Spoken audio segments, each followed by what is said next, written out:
राम जी ने कोए की एक आँख क्यों फोड़ दी। आज की कथा में आपको मैं यही बताने जा रही हूँ कि राम जी ने एक आँख कोए की क्यों फोड़ दी।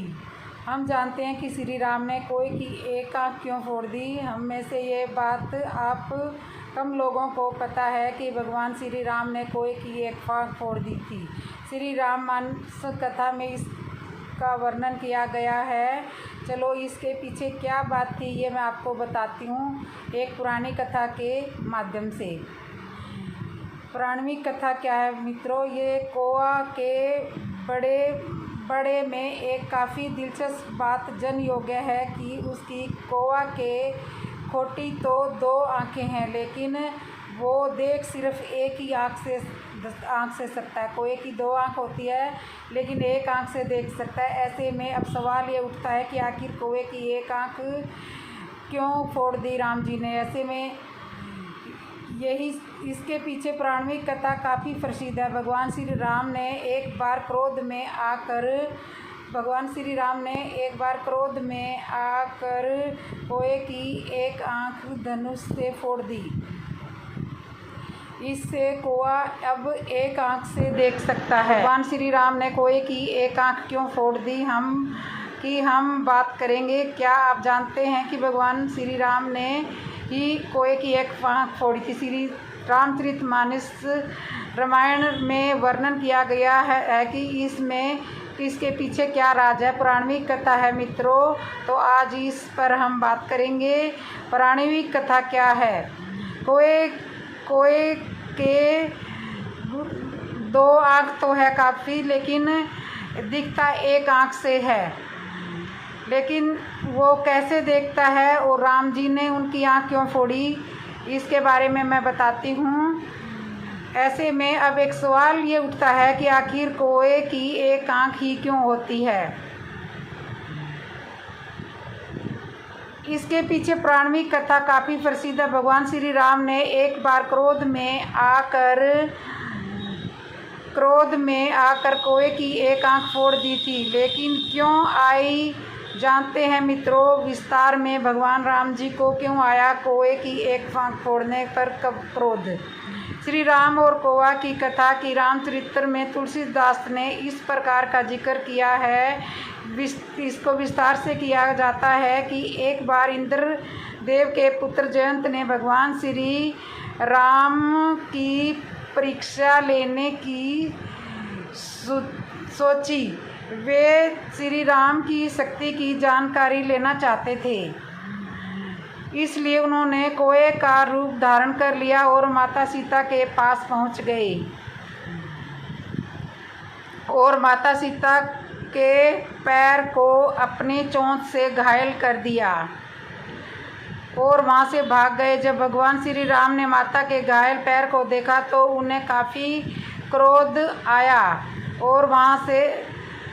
और उसे कोए के बड़े में जानते ही उन्होंने अपने को दंड नाम के धनुष और सरकंडे को चढ़ाकर उसे कोए पर निशाना लगा दिया और लगाने की तैयारी शुरू कर दी। जिसे देख कोआ रूपी जयंती की डर से हालत खराब हो गई और भागकर ब्रह्मलोक को शिवलोक पहुंच गए।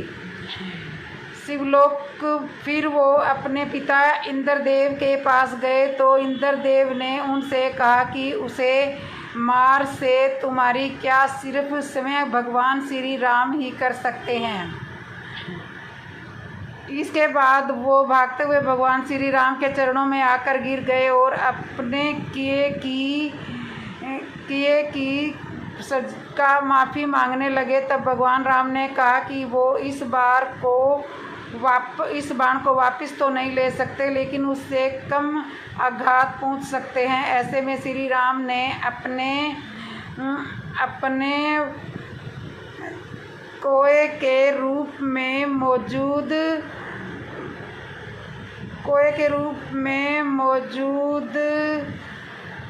मेनका मारा जाने लगा। इससे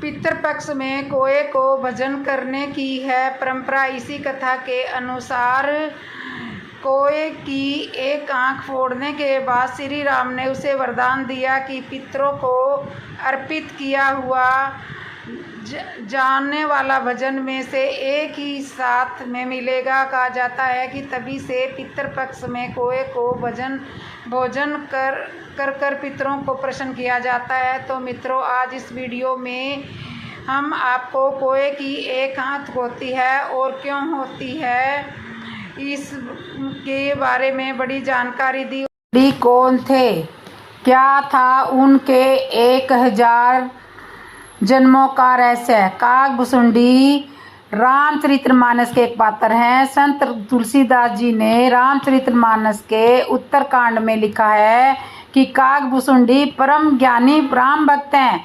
रावण के पुत्र मेघनाथ ने राम से युद्ध करते हुए राम को नागपाश में बांध दिया था। देव ऋषि नारद के कहने पर गरुड़ ने, जो कि सर्प भक्षी थे, नागपाश के समस्त नागों को खाकर राम को नागपाश के बंधन से छुड़ाया था। राम के इस तरह नागपाश में बंध जाने पर राम के परम ब्रह्मा होने पर गरुड़ को संदेह हो गया। गरुड़ का संदेह दूर करने के लिए देवऋषि नारद ने उन्हें ब्रह्मा जी के पास भेज दिया। ब्रह्मा जी ने उनसे कहा कि तुम्हारा संदेह भगवान शंकर दूर कर सकते हैं। भगवान शंकर ने भी गरुड़ को उनका संदेह निपटाने के लिए काकभुसुंडी जी के पास भेज दिया। अंत में काकभुसुंडी जी ने राम जी के चरित्र की पवित्र कथा सुनाकर गरुड़ के संदेह को दूर किया। गरुड़ के संदेह समाप्त हो जाने के पश्चात काकभुसुंडी जी ने गरुड़ को समय की कथा भी सुनाई, जो इस प्रकार है। पूर्व के एक कल्प में कलयुग का समय चल रहा था। उसी समय काकभुसुंडी जी का प्रथम जन्म अयोध्यापुरी में एक शूद्र के घर में हुआ था। उस जन्म में वे भगवान शिव के भक्त थे, किंतु वे अभिमान पूर्वक अन्य देवताओं की निंदा करते थे। एक बार अयोध्या में अकाल पड़ जाने पर वे उज्जैन चले गए। वहां से एक दयालु ब्राह्मण की सेवा करते हुए उन्हीं के साथ रहने लगे। वे ब्राह्मण भगवान शंकर के बहुत बड़े भक्त थे, किंतु भगवान विष्णु की निंदा किया करते थे। भगवान विष्णु की निंदा कभी नहीं करते थे। उन्होंने इस शूद्र को शिव जी का मंत्र दिया। मंत्र पाकर उनका अभिमान और भी बढ़ गया। वह अन्य द्विजों से ईर्ष्या और भगवान विष्णु से द्रोह करने लगा। उसके इस व्यवहार से उनके गुरु ब्राह्मण अत्यंत दुखी होकर उसे श्री राम की भक्ति का उपदेश दिया करते थे। एक बार उस शूद्र ने भगवान शंकर के मंदिर में अपने गुरु अर्थात जिस ब्राह्मण के साथ वह रहता था उसका अपमान कर दिया। इस पर भगवान शंकर ने आकाशवाणी करके उसे श्राप दे दिया कि रे पापी, तूने गुरु का निरादर किया, इसलिए तू सर्प की अधम योनि में चला जा और सर्प योनि के बाद तुझे 1000 बार अनेक योनि में जन्म लेना पड़ेगा। गुरु बड़े दयालु थे, इसलिए उन्होंने शिव जी की स्तुति करके अपने शिष्य के लिए क्षमा प्रार्थना की। गुरु के द्वारा क्षमा याचना करने पर भगवान शंकर ने आकाशवाणी करके कहा, हे ब्राह्मण, मेरा श्राप व्यर्थ नहीं जाएगा। इस शूद्र को 1000 बार जन्म आवश्यक लेना पड़ेगा, किंतु जन्म लेने और मरने से जो कष्ट होता है वह इसे नहीं होगा और किसी भी जन्म में इसका ज्ञान नहीं मिटेगा। इसे अपने प्रत्येक जन्म का स्मरण बना रहेगा। जगत में इसके लिए कुछ भी दुर्बल नहीं होगा और इसकी स्वतंत्र अबाधी गति होगी। मेरी कृपा से इसे भगवान श्री राम के चरणों के प्रति भक्ति भी प्राप्त होगी। इसके पश्चात उस शूद्र ने विंध्याचल पर्वत में जाकर सर्प योनि प्राप्त किया। कुछ काल बीतने पर उसने उस शरीर को बिना किसी कष्ट के त्याग दिया। वह जो भी शरीर धारण करता था उसे बिना कष्ट के सुखपूर्वक त्याग देता था, जैसे मनुष्य पुराने वस्त्र को त्याग कर नए वस्त्र पहन लेता है। प्रत्येक जन्म की याद उसे बनी रहती थी। श्री रामचंद्र जी के प्रति भक्ति थी उसमें उत्पन्न हो गई थी। अंतिम शरीर उसने ब्राह्मण का पाया। ब्राह्मण हो जाने पर ज्ञान प्राप्ति के लिए वह लोमस ऋषि के पास गया। जब लोमस ऋषि उसे ज्ञान देते हैं तो उनसे अनेक प्रकार के तर्क कुतर्क करता था। उसके इस व्यवहार से कुपित होकर लोमस ऋषि ने उसे श्राप दे दिया कि जा तू चंडाल पक्षी कौवा हो जा। वह तत्काल कौवा बनकर उड़ गया। श्राप देने के पश्चात लोमस ऋषि को अपने श्राप पर पश्चाताप हुआ और उन्होंने इस कौवे को वापस बुलाकर राम मंत्र भी दिया तथा इच्छा मृत्यु का वरदान भी दिया।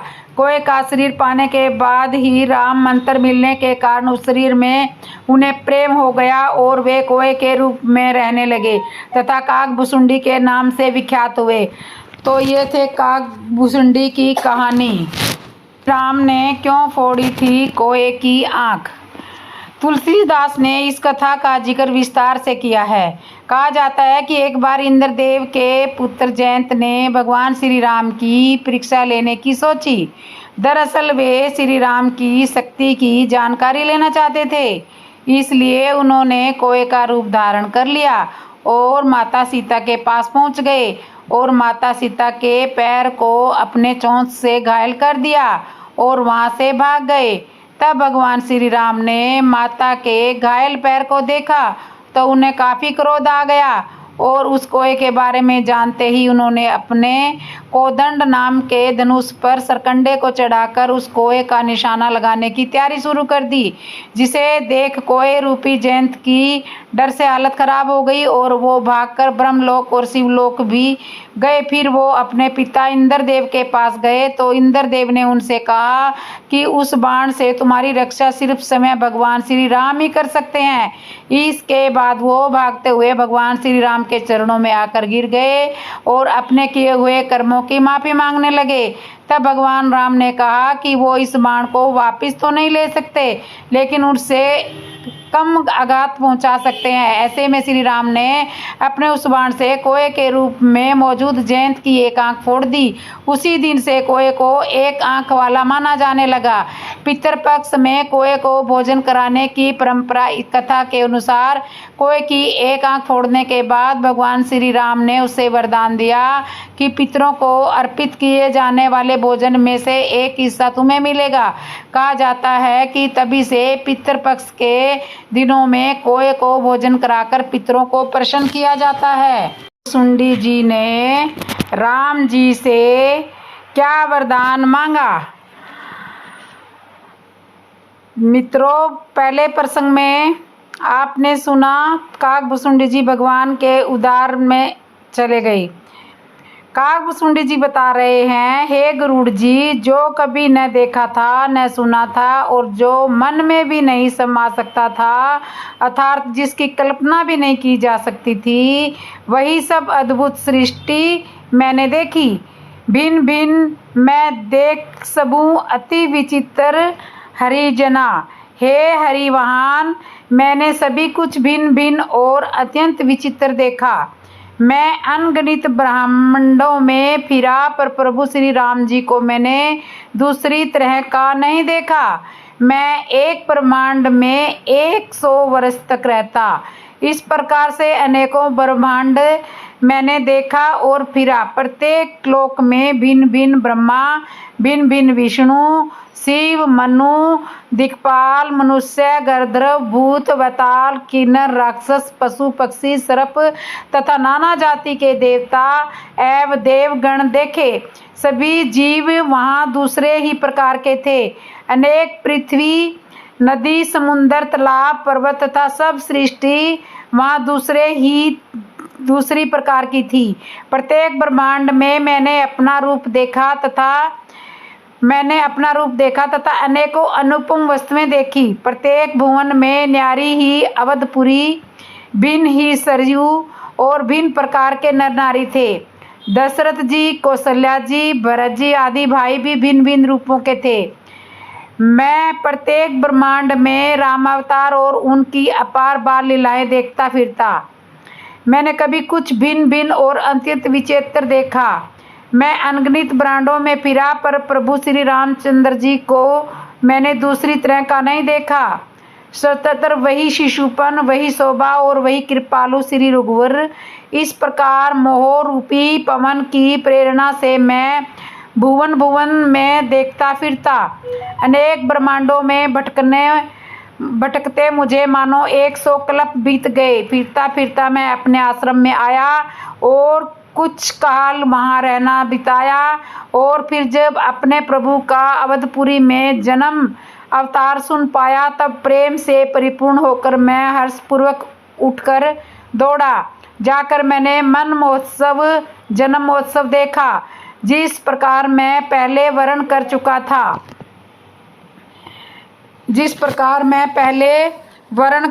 था। प्रत्येक ब्रह्मांड में मैंने रूप देखा तथा अनेकों अनुपम वस्तुएं देखी। प्रत्येक भुवन में न्यारी ही अवधपुरी, भिन्न शरीर और भिन्न प्रकार के ही नर नारी थे। हे तात सुनिए, दशरथ जी, कौशल्या जी और भरत जी आदि भाई भी भिन्न भिन्न रूपों के थे। मैं प्रत्येक ब्रह्मांड में राम अवतार और उनकी अपार बाल लीलाएं देखता फिरता। इस तरह काकभूषुंडी जी मुझे बताते जा रहे हैं। इस प्रकार सभी ब्रह्मांडों में घूमते हुए काकभूषुंडी जी को 7 कल्प बीत गए। प्रत्येक ब्रह्मांड में अलग अलग अयोध्या और राम के जन्म को देखा, परंतु आश्चर्य है, हर ब्रह्मांड में श्री राम एक नहीं थे। काकभूषुंडी जी कहते हैं, श्री राम जी के पेट में मैंने बहुत से जगत देखे और देखते ही बनते थे, वर्णन नहीं किया जा सकता। वहाँ फिर मैंने सुजान माया के स्वामी कृपालु भगवान श्री राम को देखा। मैं बार बार विचार करता था, मेरी बुद्धि मोह रूपी कीचड़ से व्याप्त थी। वह सब मैंने तो 2 ही घड़ी में देखा। मन में विशेष मोह होने से मैं थक गया। मुझे व्याकुल देखकर तब कृपालु श्री रघुवीर हंस दिए। हे धीर बुद्धि गरुड़ जी, सुनिए। उनके हंसते ही मैं मुंह से बाहर आ गया। श्री रामचंद्र जी मेरे साथ फिर वही लड़कपन करने लगे। मैं करोड़ों प्रकार से मन को समझाता था, पर वह शांति नहीं पाता। वह यह चरित्र देखकर और पेट के अंदर देखी हुई उस प्रभुता का स्मरण कर मैं शरीर की शुद्ध बुद्ध भूल गया और हे आतरजनों के राक्षस, रक्षा कीजिए पुकारता हुआ धरती पर गिर पड़ा। मुख से बात नहीं निकलती थी। तदंतर प्रभु ने मुझे प्रेम विलह देखकर अपनी माया की प्रभुता को रोक लिया। प्रभु ने अपना करकमल मेरे सिर पर रखा। दीन दयालु ने मेरा संपूर्ण दुख हर लिया। प्रभु की भक्त वत्सलता देखकर मेरे हृदय में बहुत ही प्रेम उत्पन्न हुआ। फिर मैंने आनंद से नेत्रों में जल भरकर पुलकित होकर और हाथ जोड़कर बहुत प्रकार से विनती की। मेरी प्रेम युक्त वाणी सुनकर श्री राम जी ने सुखदायक गंभीर और कोमल वचन बोले, काकभूषुंडी तू मुझे अत्यंत प्रसन्न जानकर वर मांग। अणिमा आदि 8 सिद्धियाँ, दूसरी सिद्धियाँ और तथा संपूर्ण सुखों की खान, मोक्ष, ज्ञान, विवेक, वैराग्य, विज्ञान, तत्व ज्ञान और वे अनेकों गुण जो जगत में मुनियों के लिए भी दुर्लभ है, ये सब मैं आज तुझे दूंगा, इसमें संदेह नहीं है। जो तेरे मन में भावे सो मांग ले। मैंने सोचा भगवान ने सब कुछ देने की बात कही है तो, लेकिन अपनी भक्ति के लिए देने की बात नहीं कही। भक्ति से रहित सब गुण और सब सुख वैसे ही फीके हैं जैसे नमक के बिना बहुत प्रकार के व्यंजन के पदार्थ। भजन से रहित सुख किस काम के। ऐसा विचार करके मैं बोला, हे प्रभु, यदि आप प्रसन्न होकर मुझे वर देते हैं और मुझ पर कृपा और स्नेह करते हैं तो हे स्वामी, आप मुझे अविरल एवं विशुद्ध अनन्य निष्काम भक्ति दीजिए, जिसे श्रुति और पुराण गाते हैं, जिसे योगीश्वर मुनि खोजते हैं और प्रभु की कृपा से कोई विरला ही जिसे पाता है। असमेस्तु ऐसा ही हो, कहकर भगवान राम बोले, हे काक सुन, तू स्वभाव से बुद्धिमान है, ऐसा वरदान कैसे न मांगता। तूने सब सुखों की खान भक्ति मांग ली। जगत में तेरे समान बड़भागी कोई नहीं है। तेरी चतुरता देखकर मैं रिझ गया। यह चतुरता मुझे बहुत ही अच्छी लगी। हे पक्षी सुन, मेरी कृपा से अब समस्त शुभ गुण तेरे हृदय में बसेंगे।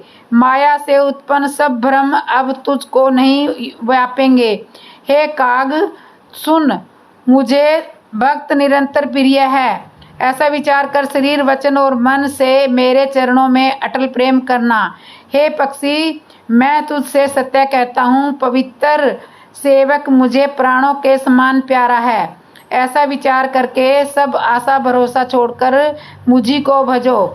तुझे काल कभी नहीं व्यापेगा। निरंतर मेरा स्मरण और भजन करते रहना।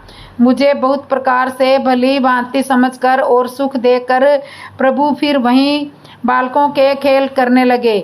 नेत्रों में जल भरकर और मुख को कुछ रूखा सा बनाकर उन्होंने माता की ओर देखा और मुखाकृति तथा चितवन से माता को समझा दिया कि बहुत भूख लगी है। यह देखकर माता तुरंत उठ दौड़ी और कोमल वचन कहकर उन्होंने श्री राम जी को छाती से लगा लिया। वे गोद में लेकर उन्हें दूध पिलाने लगी और श्री रघुनाथ जी उन्हीं की ललित ललाएं गाने लगे। तो दोस्तों, वीडियो कैसी लगी कमेंट में ज़रूर बताना।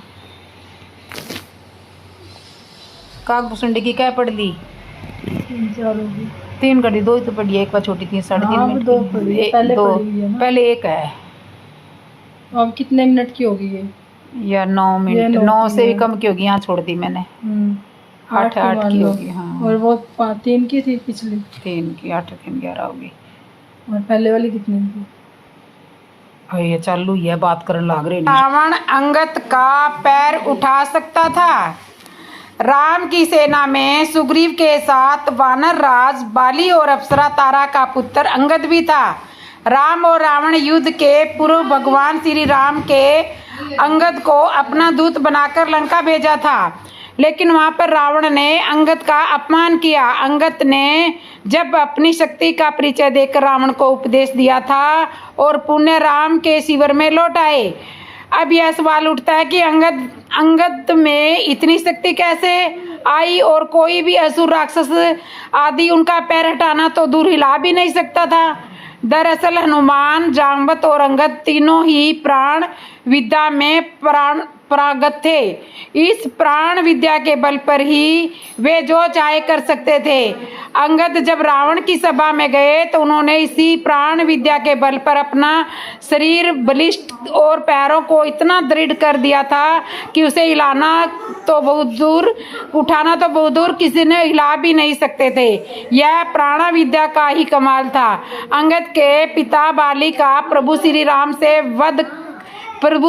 ने वध कर दिया था। जब श्री राम ने बाली को बाण मारा तो वह घायल होकर पृथ्वी पर गिर गया था। इस अवस्था में जब पुत्र अंगद उसके पास आया तब बाली ने उसे ज्ञान की मुख्यतः 3 बातें बताई। पहली, देश काल और परिस्थितियों को समझो। दूसरी, उसके साथ कब, कहाँ और कैसा व्यवहार करें, इसका सही निर्णय लेना चाहिए। और तीसरी, पसंद नापसंद, सुख दुख को सहन करना चाहिए और क्षमा भाव के साथ जीवन व्यतीत करना चाहिए। बाली ने अपने पुत्र अंगद से ये बातें ध्यान रखते हुए कहा था कि अब से तुम सुग्रीव के साथ रहो। जब श्री राम जी लंका पहुंच गए तब उन्होंने रावण के पास अपना दूत भेजने का विचार किया। सभा में सभी ने प्रस्ताव किया कि हनुमान जी को ही दूत बनाकर भेजना चाहिए, लेकिन श्री राम जी ने यह कहा कि अगर रावण के पास फिर से हनुमान जी को भेजा गया तो यह संदेश जाएगा कि राम की सेना में अकेले हनुमान ही महावीर है, इसलिए किसी अन्य व्यक्ति को दूत बनाकर भेजना चाहिए जो हनुमान जी की तरह पराक्रमी और बुद्धिमान हो। ऐसे में प्रभु श्री राम की नज़र अंगद पर जा टिकी। अंगद ने भी प्रभु श्री राम के द्वारा सौंपे गए उत्तरदायित्व को बेखूबी निभाया। युद्ध करने के पूर्व श्री राम ने अंगद को रावण की सभा में अपना दूत बनाकर सुलह करने के लिए भेजा था। प्रभु श्री राम ने अंगद से कहा था कि हे अंगद, रावण के द्वार पर जाओ, कुछ सलूक हो जाए उनके और हमारे बीच में विचारों में एकता आ जाए। जाओ तुम उनको शिक्षा दो।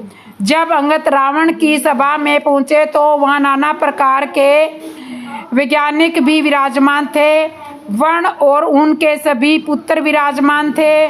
रावण ने कहा कि जाओ तुम्हारा आगमन कैसे हुआ, आओ तुम्हारा आगमन कैसे हुआ। अंगद ने कहा कि प्रभु मैं इसलिए आया हूँ कि राम और तुम्हारे दोनों के विचारों में एकता आ जाए। तुम्हारे यहाँ संस्कृति के प्रसार में अभाव आ गया है। अब मैं उस अभाव को शांत करने के लिए आया हूँ। चरित्र की स्थापना करना राजा का कर्तव्य होता है। तुम्हारे राष्ट्र में चरित्रहीनता आ गई है। तुम्हारा राष्ट्रीय उत्तम प्रतीत नहीं हो रहा है, इसलिए मैं आज यहाँ आया हूँ। रावण ने कहा कि यह तो तुम्हारा विचार व्यर्थ है, तुम परंतु मेरे यहाँ क्या सूक्ष्मता है। अब अंगद बोले तुम्हारे यहाँ चरित्र की सूक्ष्मता है। राजा के राष्ट्र में जब चरित्र नहीं होता तो संस्कृति का विनाश हो जाता है। संस्कृति का विनाश नहीं होना चाहिए, संस्कृति का उत्थान होना चाहिए। संस्कृति यही कहती है कि मानव के आचार व्यवहार को सुंदर बनाया जाए, महत्ता में लाया जाए, एक दूसरे की पुत्री की रक्षा होनी चाहिए। वह राजा के राष्ट्रीय के पद्धति कहलाती है। रावण ने पूछा क्या मेरे राष्ट्र में विज्ञान नहीं है।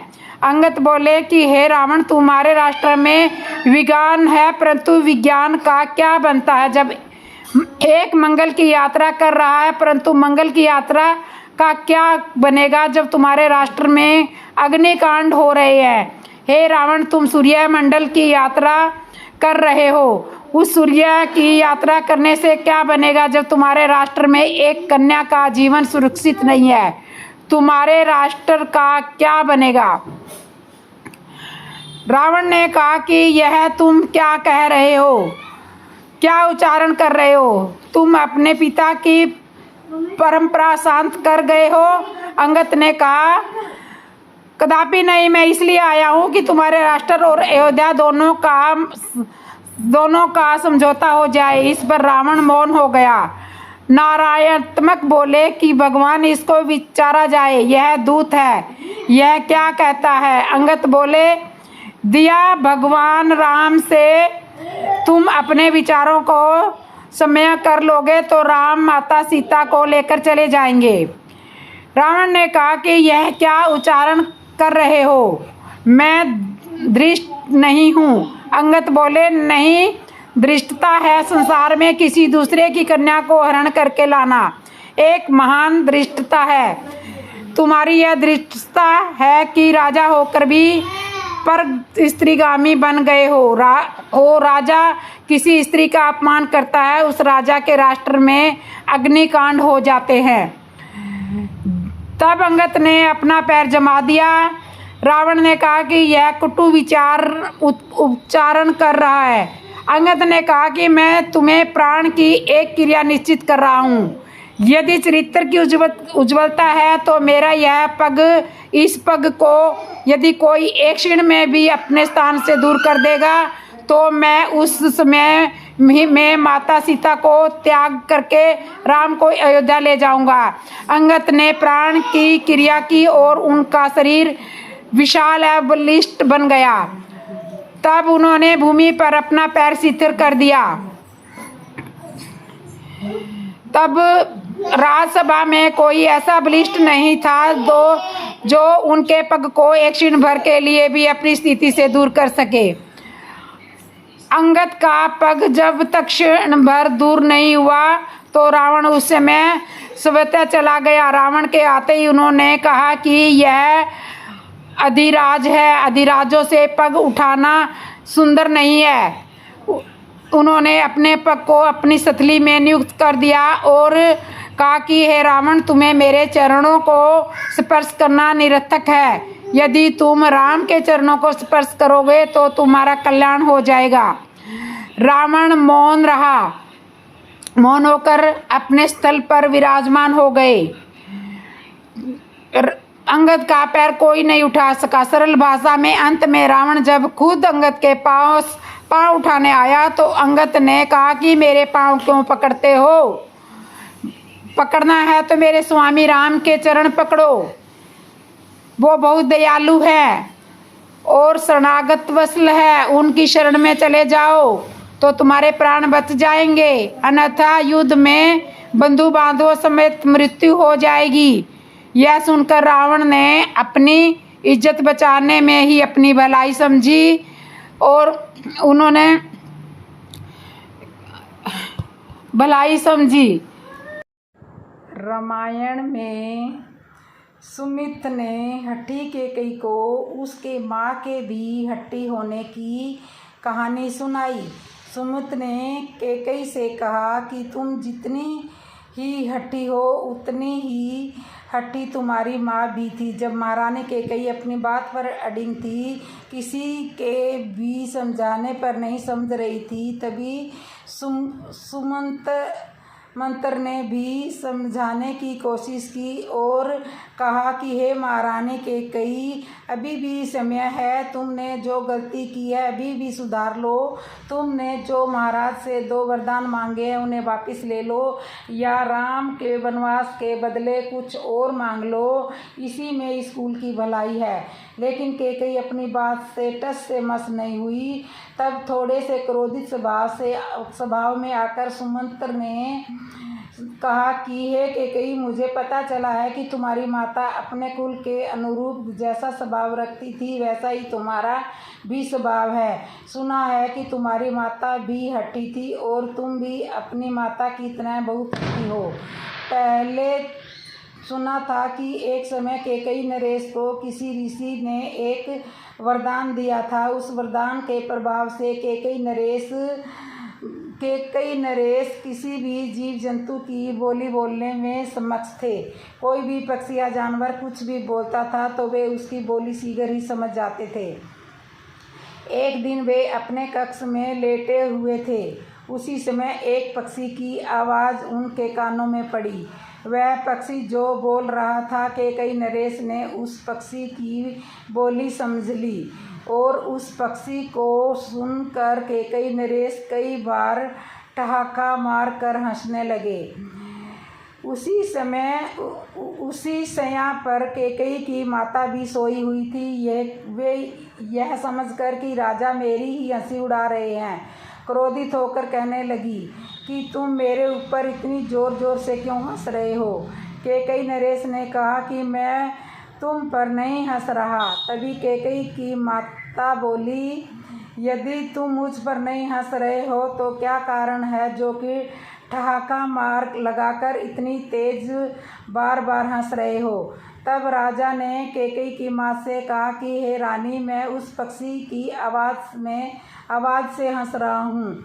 वह पक्षी कुछ कह रहा है और तुम्हें जो मालूम ही है कि मुझे एक ऋषि ने वरदान दिया है कि मैं किसी भी प्राणी की बोली को समझ सकता हूँ, इसलिए मैं उस पक्षी की बोली को समझकर उस पर हंस रहा हूँ। रानी ने तुरंत पूछा कि वह पक्षी क्या कह रहा था, मुझे बताओ। राजा ने कहा कि यदि मैंने यह बात बता दी तो उसी क्षण मेरी मृत्यु हो जाएगी, इसलिए मैं वह पक्षी क्या कह रहा है यह नहीं बता सकता।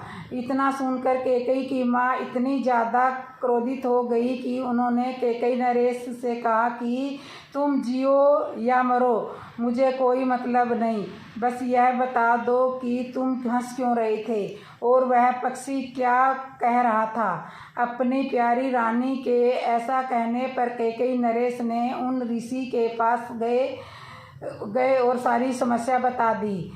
तब उन वरदान देने वाले ऋषि ने राजा से कहा कि हे राजन, मेरी रानी मेरे या घर से निकल जाए। इसलिए उस पक्षी ने क्या कहा यह नहीं बताना है। तब वे लौटकर अपने महल पहुँचे तो कैकेयी की माँ को उस पक्षी की कही हुई बात नहीं बताई। इस बात पर रानी ने इतनी जिद ठान ली कि राजा से कहने लगी कि या तो बता दो या मैं घर छोड़कर जा रही हूँ। तब कैकेयी नरेश ने वह पक्षी क्या कह रहा था यह नहीं बताया तो कैकेयी की माँ ने इतनी ज़्यादा जिद ठान ली थी कि घर से निकल गई। सुमंत जी कैकेयी को संबोधित करते हुए कहते हैं कि हे कैकेयी महारानी, तुमने अपनी माँ की तरह जिद ठान ली है। ठीक वैसी ही जिद तुम यमराज के आगे कर रही हो, जो कि बिल्कुल भी ठीक नहीं है। हे रानी, तुम अपनी माँ के समान हठी मत बनो। अभी भी समय है, तुम अपने शब्दों को वापस ले लो। लेकिन इतने पर भी कैकेयी अपने निर्णय से पीछे नहीं हटी। तो ये थी सुमंत ने हठी कैकेयी को उसकी माँ के हठी होने जैसा बताया। तो दोस्तों, ये कहानी आपको कैसी लगी?